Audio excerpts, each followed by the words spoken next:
mais reatores, tá? Para começar, vamos ver os efeitos térmicos nos reatores tubulares, depois a gente passa pelo CSTR e vamos dar uma olhada nos efeitos específicos de cada um desses reatores operando também com reações exotérmicas, tá? Que eles têm os comportamentos peculiares. Para começar, vamos no reator tubular. Nesse reator, a gente vai considerar, da mesma forma que consideramos durante a primeira unidade, um elemento de volume de controle diferencial, que eu estou chamando aqui de DVR, e um comprimento diferencial DZ. Por esse elemento de volume de controle passa uma taxa de calor diferencial DQ, a qual é responsável por realizar uma transformação na corrente que está passando pelo elemento de volume de controle da sua conversão de FL para FL mais uma conversão diferencial DFL, na vazão molar de FI de entrada para um FI de saída, né, que também vai ter a sua variação diferencial DFI, na entalpia desse sistema que vai de HI para um HI mais DHI, e na temperatura de entrada para a temperatura de saída, né? Lembre-se que agora a gente tem uma variação de temperatura a cada elemento de volume de controle, né? A temperatura do sistema não é mais constante. Com base nisso, a gente tem que o balanço de massa, assim como tínhamos para o reator batelada, não pode mais ser escrito única e exclusivamente em termos das equações de composição molar, em termos do balanço de massa, pura e exclusivamente, porque agora a taxa passa a depender da temperatura através da constante cinética K, de forma que a gente tem que ter uma relação que correlacione essa variação de temperatura ao longo do volume do reator, no caso do reator tubular, né, para que a gente consiga solucionar simultaneamente o balanço de massa e o balanço de energia. Para fazer as considerações do balanço de energia do reator tubular, a gente precisa de algumas, claro, considerações, que seriam que esse reator tem uma seção transversal uniforme, e também vamos assumir aqui ao longo da disciplina que a temperatura e a concentração não apresentam mudança, né, não tem variação com a direção radial do tubo. O que é que isso significa dizer? Que em todos esses elementos aqui do fluido, que vão da parede do tubo até o centro do tubo, a gente vai ter a mesma temperatura e a mesma concentração. Isso é verdade? Muito provavelmente não, especialmente se a gente estiver trabalhando com tubos muito grossos, né? Quanto mais fino o tubo, mais verdade essa frase é. Mas quanto mais grosso o tubo, mais mentira essa consideração aqui é. Mas a gente precisa considerar alguma coisa para conseguir solucionar o problema, assim como fizemos no reator batelado. Para esse reator tubular, a gente pode escrever que a taxa de transferência de calor, então, vai ser um dQ, que é igual ao coeficiente global de troca de calor, U, que multiplica T asterisco menos T. Tudo aqui está muito parecido com o que a gente considerou no reator batelada, só que agora a área que troca calor com esse elemento de volume de controle diferencial também vai ser uma área diferencial de troca de calor, que é um DAH. E muitas vezes, para os reatores tubulares, esse valor não é apresentado por unidade de área, tá? E sim por unidade de volume. Então, a diferença vai estar aqui na unidade do coeficiente global de troca de calor, e a gente pode trabalhar aqui ou com um DVR ou com um DAH, isso aqui depende da característica do enunciado do problema que a gente está trabalhando e dos dados que a gente tem do sistema reacional. Lembrando que o DAH, né, a área diferencial de troca de calor, ela é definida como um π diâmetro do tubo vezes o comprimento diferencial, e o volume diferencial do reator ele é dado por um π diâmetro do tubo ao quadrado com vezes o comprimento diferencial dividido por 4, tá? Como eu falei, o dt é o diâmetro do tubo e o dz é o comprimento infinitesimal do nosso reator. Com isso, a gente, mais uma vez, pode decompor as contribuições de calor do nosso reator em duas parcelas. Uma parcela sensível, que é decorrente dos efeitos entálpicos dos compostos presentes no sistema reacional, que é essa parcela que está aqui escrita, que depende dos CPs dos componentes envolvidos na transformação. E temos uma parcela que é latente, que é originada da própria entalpia da reação química, em decorrência da existência de uma reação química no nosso sistema. Isso aqui, em termos de calor gerado, por exemplo, seria o calor liberado pela reação à medida que ela acontece. Então, temos aqui os termos sensíveis, os termos latentes e o termo de troca de calor, correspondendo aí à camisa que, porventura, esteja presente realizando a troca de calor no nosso sistema. Professor, por que é que temos aqui dois somatórios dentro de duas integrais para representar o calor sensível dentro desse sistema? Porque lembre-se sempre que esses dados eles costumam ser tabelados à temperatura padrão, que é 25 graus Celsius. Se a sua temperatura inicial de reação for a temperatura padrão, maravilha, essa integral aqui, ó, a segunda, ela vai embora, porque essa integral vai de T0 a TI, as duas temperaturas são iguais. Mas imagine um caso onde você tem os dados tabelados a 25 graus e você está tratando de um sistema reacional que inicia a sua reação a 250 graus Celsius, ou seja, você tem um gap de 25 a 250, ou seja, 225 graus Celsius, que precisa ser ponderado. Por isso a gente tem esse segundo somatório aqui, mas boa parte dos problemas que vamos resolver vão considerar que esse somatório aqui pode ser simplificado e a gente pode tirar ele. Quando vocês forem ver o exemplo, vocês vão verificar isso lá. Essa equação ela pode ser escrita, né? Essa aqui é a equação em sua forma geral, lembrando que esse dQ ele pode ser substituído, né, por esse termo de calor aqui, que a gente acabou de desenvolver, lembrando que a derivada do volume pode ser representada por isso aqui. Então, a gente tem como abrir mais esse termo de dQ, mas essa equação inteira ela pode ser escrita para um sistema isotérmico e para um sistema adiabático. Para o caso do sistema isotérmico, né, a gente tem que, desculpa, para o caso do sistema adiabático, a gente tem que o calor vai ser zero, de forma que esse termo sensível vai ser igual ao termo latente, indicando que toda variação de calor que acontecer no nosso sistema em decorrência da existência de uma reação química é responsável por modificar a temperatura do nosso sistema reacional, né? E aqui, conforme eu tinha dito, né, para os casos onde esse T0 seja a mesma da temperatura de entrada do reator, maravilha, essa equação aqui some, né, essa integral aqui ela vai embora, vai ficar somente esse termo igual a esse termo, que é o que normalmente vai acontecer para a maioria dos casos que a gente vai tratar aqui. E temos o caso da operação isotérmica, onde a gente não vai ter os termos sensíveis, né? Esses termos aqui vão ser iguais a zero, de forma que o termo de calor vai ser equivalente ao termo de reação química, né? O termo de geração de calor por parte da reação, de forma que aqui a gente consegue prever a característica de calor que esse nosso sistema tem. Com base nessas equações, né, com base nesses desenvolvimentos, tem algumas coisas no SIGA de vocês que são importantes da gente considerar, da gente ter em mente. A primeira delas de respeito a como operam esses reatores aí, né, tubulares, para o caso de reações em sistemas gasosos, tá? A gente vai tratar isso em uma aula isolada, em uma aula característica aqui, que está adicionada no SIGA de vocês. Então, é muito importante dar uma olhada nessa aula, porque lá a gente tem um desenvolvimento específico. Outra coisa que é importante vocês olharem são os exemplos associados com o desenvolvimento desses reatores tubulares. Tá? Aqui a gente tem um exemplo. Eu estou achando que estou mostrando para vocês a tela do SIGA, mas eu estou ficando doido. Não. Aqui é o exemplo que a gente desenvolve para o reator tubular gasoso, tá?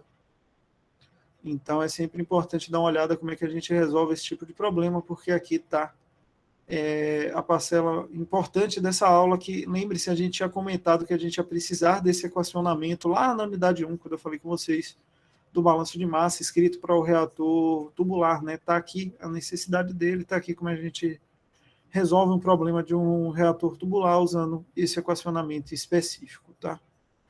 Quando a gente fala em reatores tubulares, é muito importante que a gente tenha em mente que quando esses reatores operam reações exotérmicas, a gente tem um comportamento peculiar, característico desse tipo de reator, que é o que a gente chama de temperatura de escape. Esse comportamento acontece quando esses reatores operam reações de transformação com liberação de calor, ou seja, reações exotérmicas. O que é que a gente acontece?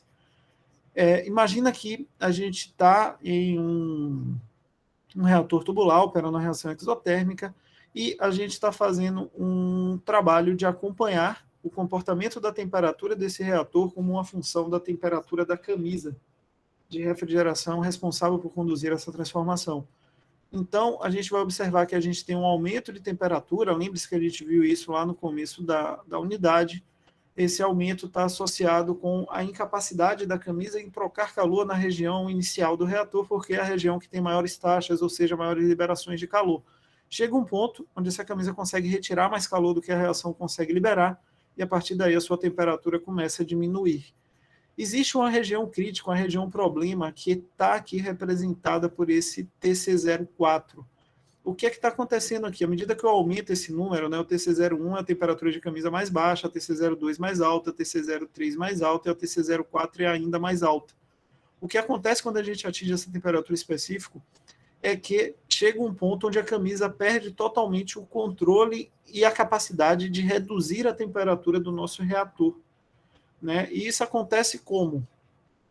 Isso acontece porque a reação ela começa a se autossustentar, ela entra em um regime de operação autotérmico, onde todo o calor liberado leva a mais reação a acontecer. Lembra que lá no começo da disciplina a gente falou de taxa, falou que à medida que a gente aumentava a temperatura, normalmente a cada 10 graus de aumento, a gente dobrava a taxa?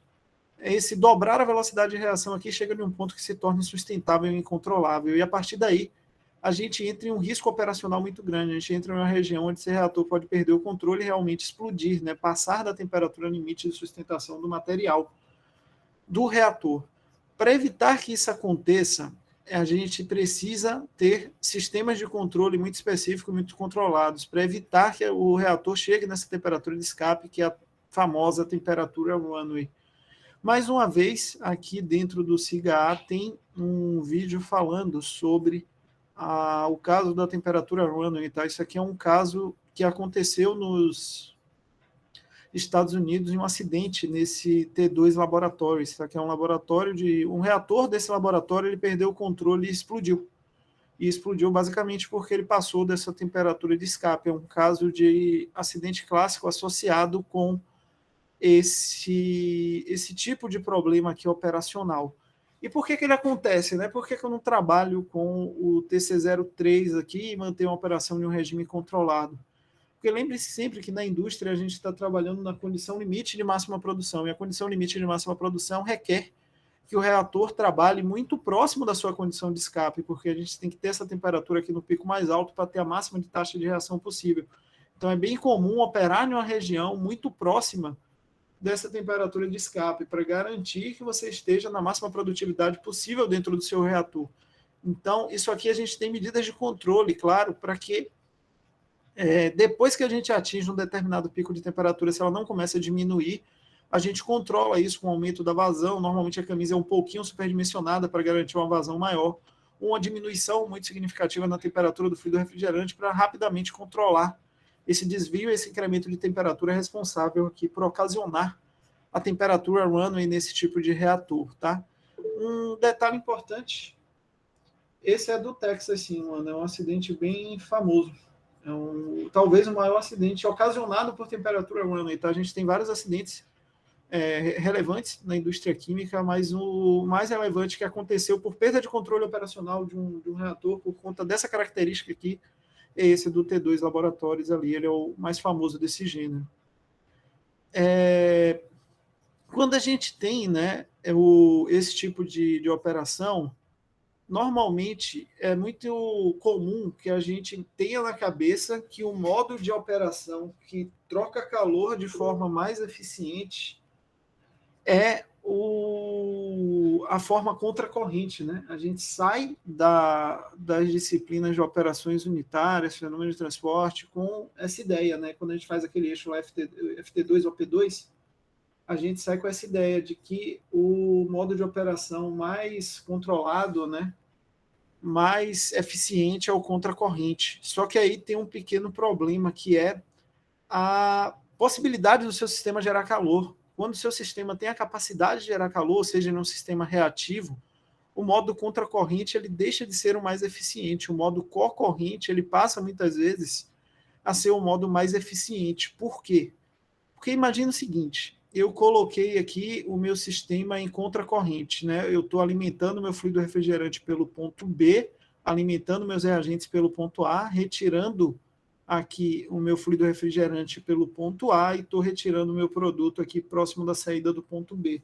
Onde é que a minha camisa está com sua capacidade máxima de tirar calor do meu sistema? Aqui no ponto onde ela entrou inicialmente, né? Aqui o fluido refrigerante está com sua temperatura mais baixa, ele vai trocando calor e aumentando temperatura. Quando ele chega aqui na porção inicial, ele está com a temperatura mais alta possível. Qual o problema disso? Aqui no ponto A, próximo do ponto A, que aqui nesse caso em contracorrente seria a saída do fluido refrigerante, o meu sistema reacional está com a máxima capacidade de gerar calor, na verdade, porque aqui eu tenho o máximo de alimentação de reagente, a maior concentração de reagente, então as maiores taxas estão aqui. Então a minha camisa está trocando calor com menos eficiência, porque onde o meu sistema gera mais calor, eu tenho uma camisa já saturada, que já trocou muito calor até chegar a esse ponto. Então, para sistemas que trocam e geram calor, né, para sistemas reacionais, é sempre interessante fazer a alimentação do fluido refrigerante em corrente. Por quê? Porque aqui você garante que a sua camisa está com a máxima capacidade de trocar calor na região de máxima geração de calor do nosso reator. Né? Aqui o reator está gerando o máximo de calor e aqui a minha camisa está tirando o máximo de calor. Isso aqui traz um efeito muito benéfico para a operação do nosso reator, que é o que está apresentado aqui nessas figuras. Tá?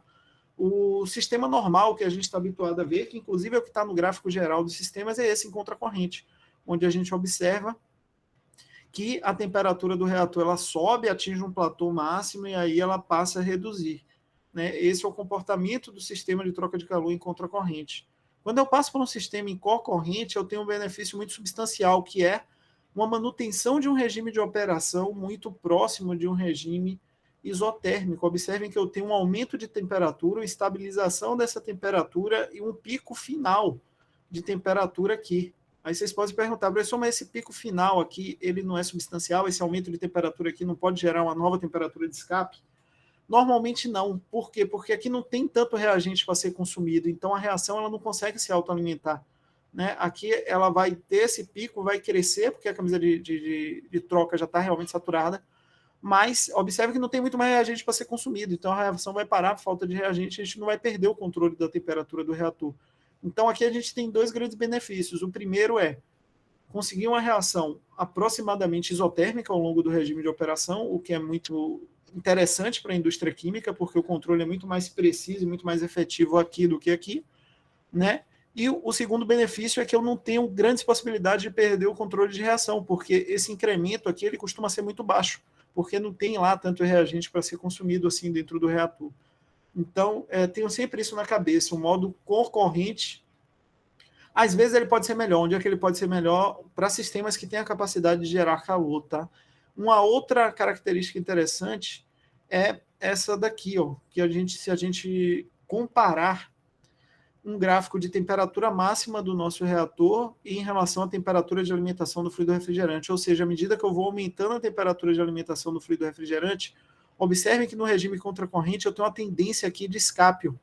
Eu tenho a tendência de aumentar muito a temperatura máxima do meu reator com um incremento muito pequeno na temperatura do meu fluido refrigerante. Observe essa linha aqui, né? Onde ela está aqui em temperatura, e observe esse outro ponto aqui, ó, colado com ele, observe que a temperatura já aumentou muito. Isso não acontece no concorrente. Então, se eu sair aumentando a camisa do fluido refrigerante, eu tenho um aumento praticamente linear na temperatura máxima do meu reator. A temperatura vai subir, mas ela não consegue subir com esse pronunciamento aqui, com esse pico, que é o que normalmente ocasiona a existência das temperaturas One em reatores. Então, a operação concorrente ela é bem mais segura do que a contracorrente para esse tipo de sistema. Tenham sempre esse controle na cabeça de vocês, tá? O Ítalo perguntou, depois de perder o controle, existe algum tipo de contramedida para parar a reação? Sempre existe, Ítalo. Tem um sistema que é chamado de extinção do reator. É um sistema que é meio um contra-incêndio, vamos imaginar que seja assim, de forma muito simples, que ele diminui bruscamente a temperatura do reator, fazendo a reação parar. Então, é um sistema de controle bem efetivo, e em alguns casos ele não consegue se sustentar. O reator já está perdido, né, gerando tanto calor que esse sistema não é capaz de tirar o calor que está lá dentro retirado. Muito embora, atualmente, eu acredite que a possibilidade de acontecer um acidente similar a esse da T2 no laboratório seja basicamente nulo, tá? Porque os sistemas de controle estão muito mais eficientes e automatizados. É basicamente um ataque terrorista uma pessoa conseguir explodir uma planta química hoje. Porque como tudo é automatizado, o cara vai receber um aviso lá. Ó, o reator tal teve um aumento de 3 graus Celsius. Fica esperto, tio. Depois, com 8 graus Celsius de aumento, ele vai lhe avisar de novo. Com 10 graus Celsius, ele vai lhe avisar de novo. Com 12 graus Celsius, ele vai agir. Ele vai atuar e vai colocar a primeira medida de controle. Aí vai depender do que está programado lá. Pode ser uma diminuição da temperatura do fluido refrigerante, um aumento da vazão de fluido refrigerante. Se o sensor falhar, aí é uma falha técnica já, né? Já é uma falha muito mais específica, né? Normalmente, sensores eles têm cronograma de manutenção programada. Tem um sistema nas indústrias que faz manutenção programada de tudo isso para que ele nunca falhe. Então, é uma possibilidade bem mais remota, tá? Normalmente, para que isso aconteça, vai ter que alguém burlar o sistema todo de controle, né? Para que sair clicando lá. Eu quero que exploda mesmo. Vai ter um botão lá. Você tem certeza que explodiu o reator? O cara vai lá assim, eu quero. Para que isso aí aconteça. Se não for assim, a probabilidade disso acontecer é muito baixa. Porque normalmente os sistemas já são até automatizados, né? A gente não tem nem mais interface de operador, né? Nesses acidentes mais antigos, o que acontecia é que dependia de um cara ir lá controlar, abrir vazão de fluido, né? Tinha um funcionário responsável por isso, e aí o erro humano entra como um fator muito importante de acontecer acidentes, ocasionar acidentes, né? Que normalmente, hoje em dia, não é mais o caso. Mas é sempre um fator a gente ter em mente, principalmente isso aqui, gente, né? Esse modo de regime, né? Dentro da linha de raciocínio automática, isso aqui já foi uma questão muito interessante que caiu na prova da Petrobras e quebrou as pernas de muita gente, né? A galera caiu lá e falou, pô, mais eficiente contra a corrente sempre. Vai lá e ainda bota a explicação que contra a corrente é mais eficiente, só que lá na questão o problema era que era um sistema com reação química, e aí complica, né? Porque o corrente passa a ser mais eficiente por essa característica da camisa trocar calor na região de maior geração de calor. Então é muito importante ter isso na cabeça, né, para esse tipo de problema. Para reatores tubulares, galerinha, era basicamente isso, tá? Observem que o desempenho aqui do reator, né, que é o fator de predominância, de mais eficiência, né, que a gente mais avalia, ele não tem lá tantas variações em relação ao reator batelada, né? A principal diferença entre eles é na variável, que lá era tempo, aqui ele vai ser em unidade de volume de reator, então essa é a principal característica que a gente precisa ter em mente. E a parte teórica mais importante é essa de reações aqui exotérmicas. Quando a gente fala dos reatores CSTR, a coisa fica um pouco mais feliz para vocês. Por quê? Porque a equação ela continua sendo toda algébrica, né? E isso aí é um grande facilitador. Porque o que acontece aqui no CSTR? A gente tem a alimentação do reator. Ao entrar no reator, a mistura reacional assume uma composição que é exatamente igual à composição de saída, e, por consequência, a temperatura que ela assume também é igual à temperatura da condição de saída. Dessa forma, a taxa dentro do reator continua sendo uniforme, né? A gente tem uma temperatura inicial e uma temperatura final, elas são diferentes, mas a gente não tem um gradiente de temperatura dentro do reator. A gente tem uma consideração, por assumir aqui que estamos tratando de um sistema com mistura perfeita, de que a temperatura do reator assume a temperatura de saída instantaneamente, assim como acontece com a composição. Isso não gera gradientes, e como não gera gradientes, a gente fica com uma equação que é puramente algébrica, que é muito mais simples de ser resolvida. Dessa forma, o balanço de energia para o CSTR, ele fica que a taxa de calor vai ser igual ao termo aqui de vazão molar, multiplicado pelo ΔH de reação, vezes a variação de conversão no reator, dividido por menos o coeficiente estequiométrico, mais o somatório da parte sensível, dado pela contribuição ali das capacidades caloríficas dos componentes envolvidos na transformação. Com base nisso, a gente tem o caso da operação adiabática, onde o calor é zero, né, que a gente pode escrever aqui diretamente, e temos o caso da operação isotérmica também, onde esse termo é zero, né, eu não coloquei aqui por ser muito direto, mas o termo de calor vai ficar igual ao termo de calor latente, de calor gerado aqui pelo sistema reacional. É uma equação, como eu disse, puramente algébrica, né, não tem aí grandes dificuldades, e mais uma vez, para essa reação, temos aqui um exemplo de resolução para um reator desse gênero, né, para um reator CSTR operando uma reação adiabática, para que vocês vejam como é que a gente faz o cálculo. Como vocês vão ver aqui, é um cálculo puramente algébrico, muito tranquilo, muito direto de ser resolvido, dentro dessa consideração, claro, de que a gente não tem delta de temperatura dentro do reator, tá? Lembrando, isso é uma consideração. Passando, né, para parte desses reatores operando reações exotérmicas, esse aqui talvez seja o maior carnaval dentro dessas teorias, daqui a pouco vocês vão entender o porquê.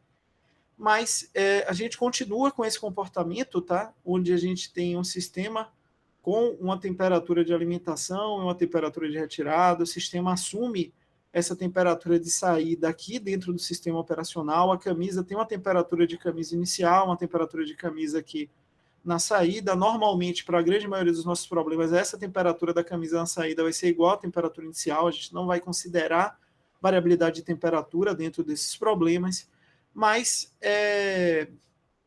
esse reator, quando ele opera com a reação exotérmica, ele troca calor com fluido refrigerante, né? E essa troca tem que ser suficiente para que a temperatura do sistema permaneça constante na temperatura T, né? E isso, claro, é dado pela característica de troca de calor da nossa camisa. Essa taxa de troca de calor ela é definida como o AHT-TC, e esse termo aqui é o termo de calor removido pelo nosso reator. Mas esse termo de calor removido pelo nosso reator, ele pode ser reescrito. Ele pode ser reescrito como? Ele pode ser reescrito como a capacidade de calor sensível trocado pelo fluido refrigerante que compõe a nossa camisa, né? E isso é escrito como? Em termos da vazão volumétrica do fluido refrigerante que está presente na camisa, da capacidade calorífica desse fluido refrigerante e da variação de temperatura desse fluido refrigerante. Então, a gente tem basicamente duas formas de escrever esse termo de calor removido e de calor sensível trocado com fluido refrigerante.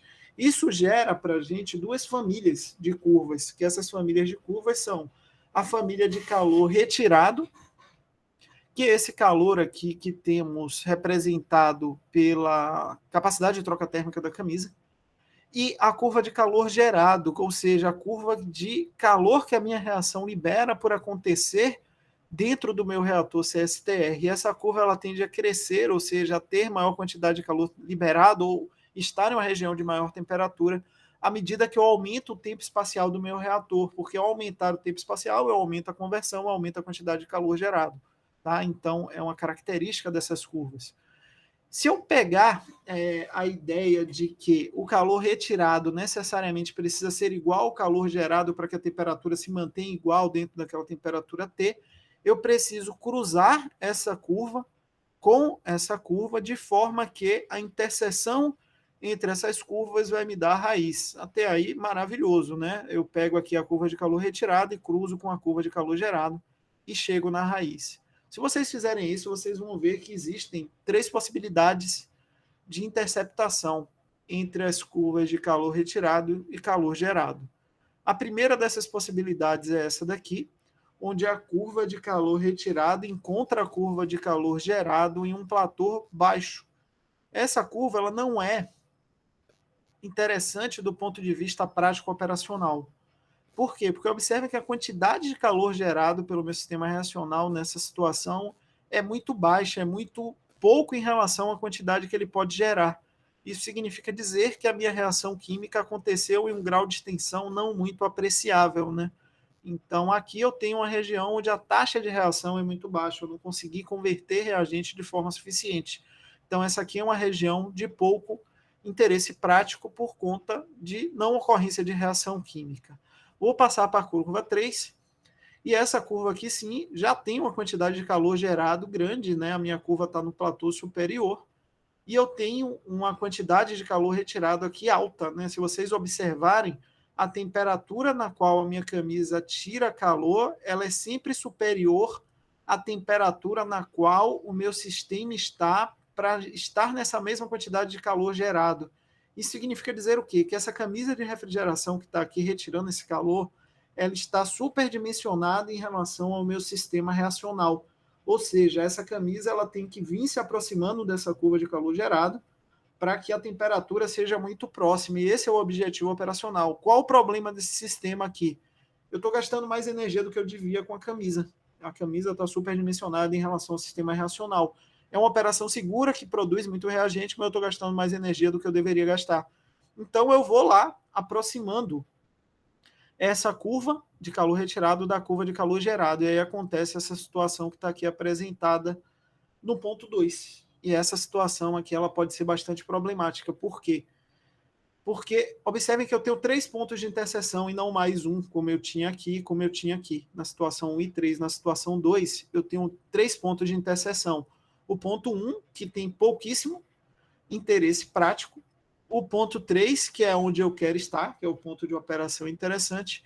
E esse ponto 2, que é o ponto problema. Esse ponto 2 ele é conhecido como ponto de operação meta-estável. Por quê? Porque ele está na região ascendente da curva de calor gerado aqui do nosso sistema, né? E por estar aqui, qualquer pequena perturbação na temperatura do meu sistema reacional vai levar ele para um dos platôs, ou para o platô 1 ou para o platô 3. Se isso aqui correr para o platô 1, eu tenho um grande problema operacional, que é o chamado extinção da reação do operador CSTR. No jargão popular das plantas, o operador da máquina vai dizer a vocês, chefia, o reator apagou. Isso aqui quer dizer que você perdeu o controle operacional do reator continuamente agitado em uma condição na qual a sua temperatura do reator se extinguiu automaticamente por conta desse ponto metastável com a camisa de refrigeração. A camisa tirou tanto calor que a reação parou. Né? E aqui, esse platô é muito variável. Tá? Uma variação pequena na temperatura para baixo pode jogar a reação para esse platô 1. Né? Enquanto o interesse aqui no platô 3, onde você tem a máxima geração de calor e, obviamente, as maiores taxas de reação. Então, como é que a gente evita isso? Passando essa curva de calor retirado, praticamente tangenciando essa curva de calor gerado, sem que, no entanto, elas se cruzem, tá? Para evitar essa geração do ponto metastável.